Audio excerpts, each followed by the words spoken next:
Hello everyone. Today we are going to be learning about setting the stage in our introduction to our stories that we either tell or write. This is our I can statement for today. Now we've really been working on building our fluency in this class and our reading comprehension as well. So I think we're ready to try to read our I can statement together. Okay? I can set the stage in stories I tell or write by introducing and describing the characters and settings of the story. So, as good writers, it's very important for us to introduce the characters and setting of our story at the beginning of our story, preferably within the first or second paragraph of our story. So to introduce our characters, we can tell either about their outside or their inside, right? The outside is what we can see. For example, in this chart, we can see that this boy is tall, he has brown hair, he's wearing a green t-shirt, and he's wearing blue shorts. So those are things that we could say about his outside appearance in our writing or as we're speaking and telling about this character. We can also use words to tell about his inside traits, like what he's thinking, what he's feeling, and his personality traits. Maybe he's really a kind, a caring person, or maybe he's not. Maybe he's kind of rude or mean. And those are all things you can think about and tell about when you're writing or telling a story. The other thing that you need to tell your readers or listeners when you're writing or telling a story is the setting of your story. The setting is the place, time, or environment of your story. So the place could be perhaps at a beach or at school or somewhere else. The time is when it happened. So it could be the year it happened, or it could be the season it happened, or even the time of day that it happened, like at morning or night. And the environment is what the place is like. Is it cold or warm? Or is it dark or sunny? Those are things you can tell your readers or listeners about in this when you're introducing the setting of your story.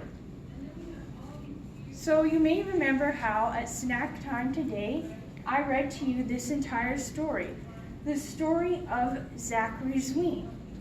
Well, I want you to pay attention and listen really closely now, because I'm going to reread to you the first few pages of this story, and I'm going to point out to you places where the author, Mabel Watts, does a really good job with telling her readers about her characters and setting. And I will just kind of ask you questions about this as I read to you, so I really need you to pay good attention now.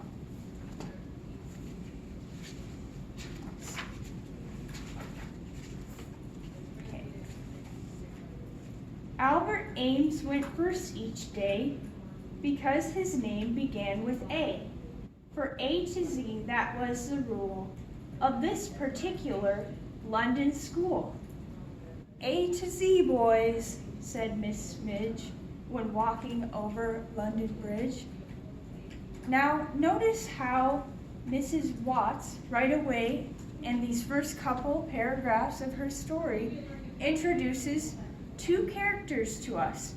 Can someone name one of the characters? Is it Albert? Yes. There's another one that was mentioned. The teacher? Yes, Miss Midge. And then she also tells us about the setting of the story. Did anyone hear where that was? London Bridge. Yeah, London Bridge, or London. So as a writer or storyteller, Those are things that are very important for you to do in the introduction of your story.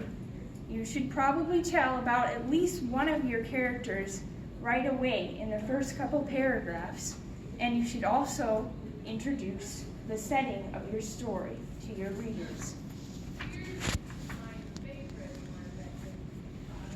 As Albert headed up the line, he said, "First place is always mine.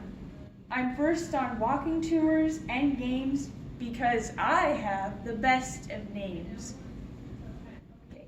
Now, based on what Albert just said, do you think he's a kind, caring person? Or do you think he's maybe kind of rude and selfish? Rude and selfish. Yes, that would be right. He seems to be pretty proud about his position for being first in line, right? And he kind of rubs it in to Zachary Zween. So it doesn't seem like he's a very kind, caring person. Well, this is another thing that you can do as a writer or storyteller, is you can tell your audience about your character's personality through what they say. You can have them say something that shows what they're like. And who came last? Poor Zachary Zween, so envious, his face turned green. Yes, Zachary Zween got most upset and angry at the alphabet. In class, 'twas A to Z for spelling, for history and storytelling, for recess and arithmetic, for jumping in the gym. 'Twas Albert first and Zachary last. No one came after him. Now, notice here that Mabel Watts says that Zachary was envious. So she outright tells her readers that, but she also gives more information and more details. She said his face turned green. So that is something that you can do as a writer or storyteller, is use those descriptive words to show what your character is feeling and what their personality is like. So I think you're ready now to try practicing this with a partner. When I say, actually right now, I just want you to think in your head of the first memory that you have so far from your life. Just think of it in your head, and I want you to think where it happened, when it happened, who else was there, and what those other people were like. So you can just think of that now, and when you have that in your head, I want you to raise your hand so I can just know when you're ready.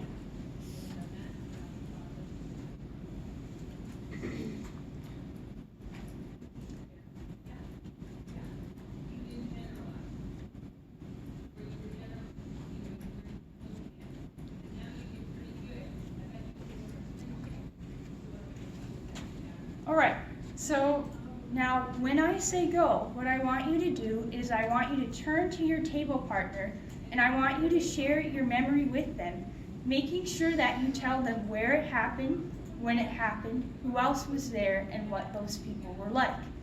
And make sure that you take turns, so when you're done sharing your memory with them, you should make sure that you listen as they tell their memory to you.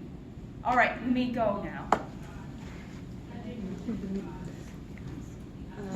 My first memory is when I was 5-ish at my parents' convenience store. They had essentially a snack of beer. I just caught me on it because what else did I do? My cousin and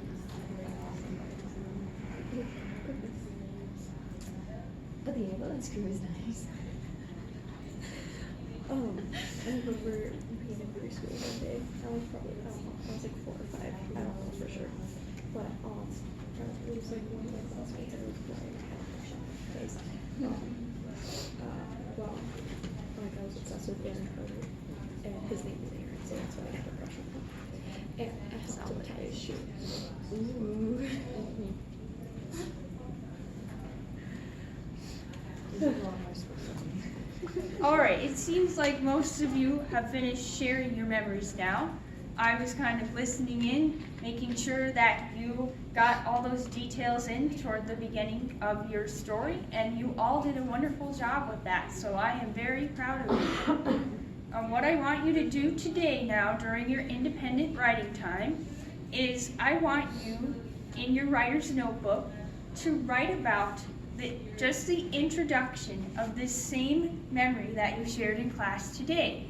Make sure not to tell actually what happened, because that doesn't come till the middle or body of your story. You're just giving the introduction of your story today. So make sure in your introduction to tell where your memory happened, when it happened, who else was there, and what they were like. And if you get stuck, you can look back up at the charts that I showed you earlier to help you know what details you can add. Also, if you finish early ahead of your classmates, what I really want you to do is go back and look through your writing and ask yourself if there might be some more details that you